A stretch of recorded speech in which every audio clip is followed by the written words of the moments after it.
Do you remember your first gig?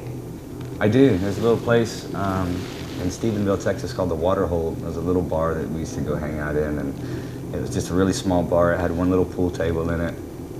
And as we came home off the road one weekend and went in there, and it was probably 3 or 4 of us hanging out, and the bar owner and my buddy said, you know what, get your guitar and play those songs that you were making up while we were driving down the road. And I started playing them, and the guy that owned the bar, he was the first guy to say, hey, why don't you come in here on a Wednesday night and play for some people, and just put a tip jar out and see what happens. And it all started there. I just started going and playing in that little bar. And what happened? Well, I just got a gig. Yeah. But how did it make you feel? Were there many people? It was great, because I also had to have like a job during the week, a day job to make ends meet, and it's usually some kind of physical labor, construction or something like that. And I remember the first time I played and had my tip jar out there, and at the end of the night I made like 50 or 60 bucks, and that was almost more than I made all day, digging ditches for somebody. So at that point it was like, I was like, wow, maybe I can, do something with this. It damn sure beat, the guitar felt a lot better in my hands than the shovel did. So. Well, I'm going to skip a little bit ahead in time, but you're quite well known for the Weary Kind, the song you won an Oscar and a Grammy and a Golden Globe, all of them. I guess it was about 5 years ago. How do you feel about it now when you look back on that song? Or I feel great about it. It was a lot of fun. It was a really great experience and a great opportunity to be able to be involved in that film and meet all the people that were involved with it. It was it was a very surreal experience. It all happened so fast, and it just kind of blew up, and then it was over, and it was back on the road playing gigs. But it was definitely something that I had to tell the grandkids about someday. And do you benefit from it still in a way? Yeah, I think so. It definitely exposed my music to a lot of people that have never have heard of me. It gave me an opportunity to go play in a lot of different places and play for other people. So yeah, it's definitely helped out a bunch. Would you do it again if such an opportunity came? Yeah, I bet I would. Probably so. Well, your previous album, not the one you released this year, but the one before, Tomorrowland, you dealt with some pretty heavy stuff from your past on it. Well, looking back on it now, how do you feel about the album? I still feel like it was an album that I needed to make. It was just something. It was all of these albums and the songs I write are really, tend to be kind of personal about things that I've gone through in my life, and it's almost just like a different chapter of my life growing up and going through different phases of my life, the highs and the lows. And when you're writing songs, when you're in a bad spot, you don't ignore it and write something completely. I just kind of write how I feel and where I'm at in the moment. And this definitely wasn't one of my happier moments in life. So it's definitely, some of the songs are tough to listen to, or really tough to play, because it brings back a lot of memories and things like that. But at the end of the day, I'm proud of it. Songs that I wanted to write. I definitely didn't take as much time and put as much effort into that record, I think, as I have other stuff, just because I was in just kind of a bad headspace at that time. But for what it's worth, it's just kind of part of it. You take the good and the bad as well. And well, I guess writing about then, for example, your parents, is then pretty confronting, maybe? For them? No, for you. Oh, for me? Yep.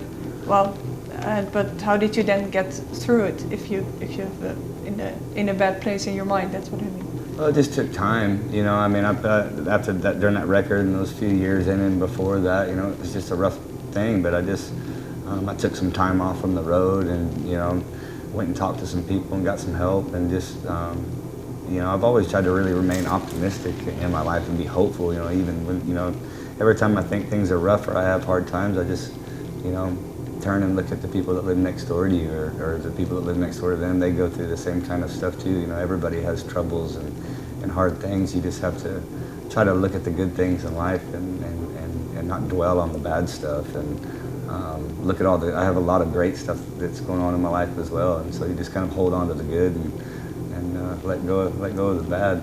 Okay. And well, your new latest record, Fear and Saturday Night. In what kind of state of mind were you when you wrote the songs for this album? That's great. I'm happier than I've been in a long time. I've got I'm married, got a family, got a home of my own, and I've been having a lot of fun with the music lately and been really inspired.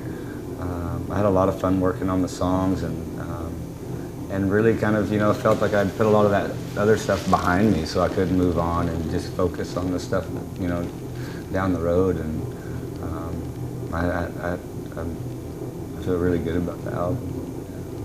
And what was the starting point for the album? The starting point for it? I guess it was last year or so. I just started writing songs for it. I went and I found this old Airstream trailer up in the mountains in California and went up there and started writing songs. And it took me a couple of days to get started, but I sat around for a bit, and I usually always have to try to get by myself when I write songs. I really kind of just think about the places that I've been and where I've gone and the people I've met along the way, and just write about that, just write about the world around you and the things you're going through. So I just seem to start there. So you really need to be alone to write? I do, yeah. Just not so much alone, but just away from a lot of distractions, just to really be able to sit and reflect and think about things. I tend to really need to get somewhere alone and away from the busy things of phones and traffic noise and emails and all of that stuff. I just kind of get inside my head. And how long did you spend time in the trailer? I'd just go up there for a week at a time. I'd go up there for a few days and write some songs and then bring them home and work on them again at home a little bit and then go back up there. Just kind of went a few weeks at a time. And how did a typical day look then up there in the tree? It was great. It was a beautiful place. You had to drive on a dirt road to get back in there, and it really felt like you could have been anywhere. You'd walk out and it's just kind of the mountains, and it was close to the ocean as well, the coast. So in the mornings I could drive down to the coast and walk around, and then I'd go back up in the mountains and go for hikes, and then write songs at night. And it was just kind of like camping. And what was the first song you wrote there? The first one I wrote was "Nobody Knows My Trouble." That was the first one. And what is it about? Oh, I don't know. You just kind of have to listen to it. I like to leave these songs, up for interpretation or for people to be able to, interpret them in their own ways. I think it pretty much explains itself when you listen to it. Okay. Could you maybe tell where you got the inspiration from to write that specific song?